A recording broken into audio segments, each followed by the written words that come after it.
My friends, I teach entrepreneurship and leadership at Art Center, but those of you who know me know that my passion is philosophy and reading, and that passion has been ongoing for the last 49 years, and I am close to finishing my book, which is called Motive 8, or the 8 ways that people can stay constantly motivated in their life.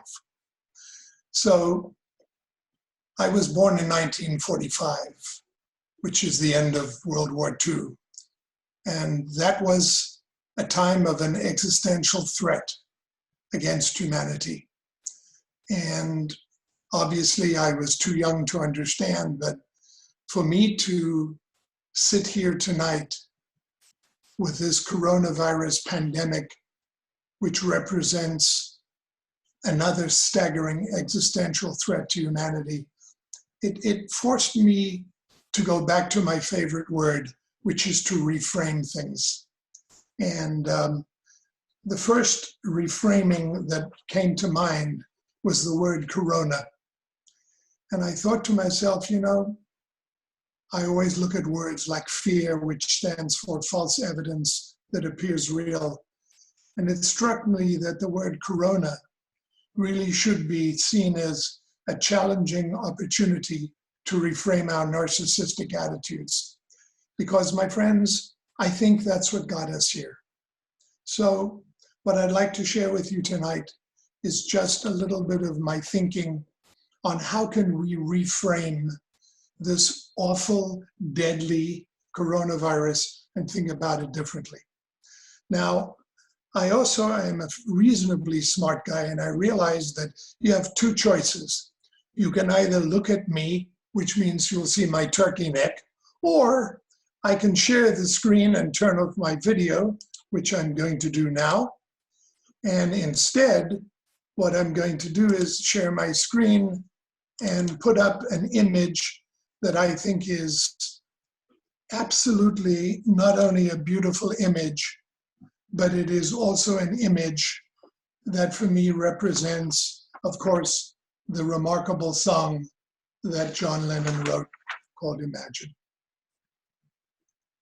Over the last week, I've done an enormous amount of reading, my friends, and I came across a Dutch woman by the name of Lee Edelkoort. She's a very, very well-known trend forecaster, and I'd like to share with you what she said because it really touched me in a very deep way. She said, this virus is going to slow everything down. We're going to see an arrest in the way we make consumer goods that is both terrible and wonderful at the same time, because we need to stop producing at the pace we are producing, because we've reached a stage in this world where conspicuous consumption is causing us to put ourselves in situations like this. She said something very interesting. We need to change our behavior to save our environment. And that's why it took a brave young Swedish girl to stand before the United Nations and to shame the adults in that room into thinking that it's not their world.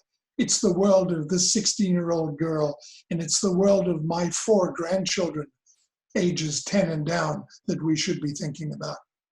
She said, we have to save the environment. And then she said something marvelous. It is almost as if the virus is an amazing grace for our planet. I find that a remarkable statement. My friends, we're in a state of crisis.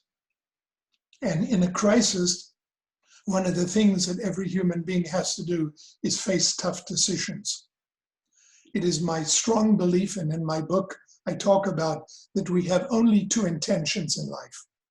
You have an intention to learn, or you have an intention to be right. And my friends, if you want to have an intention to be right, life is going to be very, very difficult. So instead, I want to share with you my ideas on how to cope with crisis. Number 1, please focus on what's important. And what's important are not your resources, but the ability to be resourceful. Number 2, you have got to find support and be support for your friends, for the people you love, and for your community. When you find that support, it makes you feel better because it nourishes your soul. Number 3 is very, very important. It's to reduce your stress. I don't know how many of you do or practice meditation. I've been meditating for almost 30 years, and I cannot imagine a day without meditation, because that would be a day without my ability to breathe. Meditation allows me to be in a state of being mindful, and that significantly reduces your stress. Number 4, my friends, please take care of yourselves. The way you take care of yourselves is to eat healthy and to get enough sleep and to exercise. Yes, you can go outside. There are plenty of places where you can stay 60 feet away from people, but please, you have to take care of yourself, because this is the only body that you have.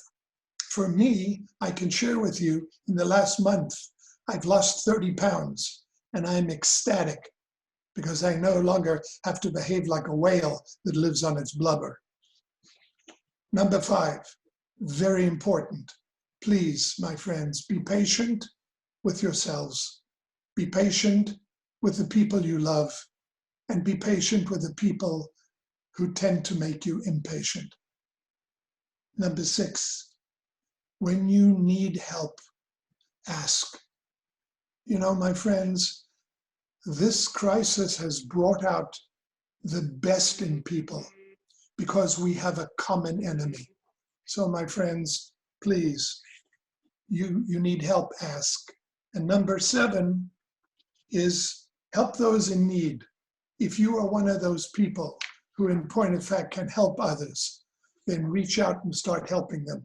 And I have to tell you, this design community here in LA and other places all over the United States is absolutely remarkable. They always rise to the occasion.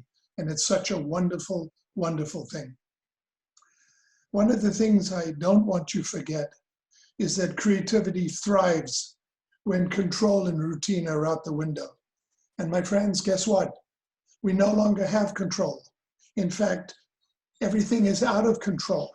So how can I possibly say that that is a place where creativity will be born? Well, the answer is that our brain is a remarkable thing, because its diffuse attention and its inefficiency and lack of focus are in fact the very things that build creativity. So the last of the things that I wanted to share with you are based on when I studied with Stephen Covey back in 1985. He wrote the book called The 7 Habits.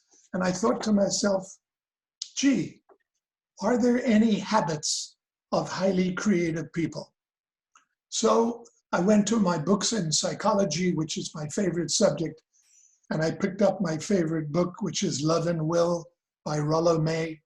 And sure enough, in the first 4 pages, he says the following: creativity, in one word, is solitude. Creativity flourishes in solitude.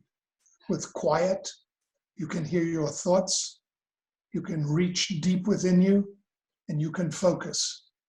So I thought to myself, well, Errol, in the last month that you've been shut in, what has it done for you? I'd like to share with you what the benefits are that I have written down every day when they occurred.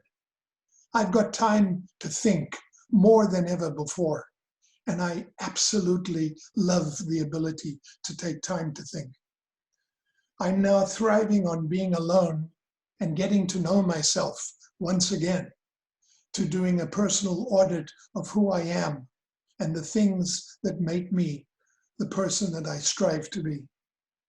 I've learned how to face my demons and deal with them.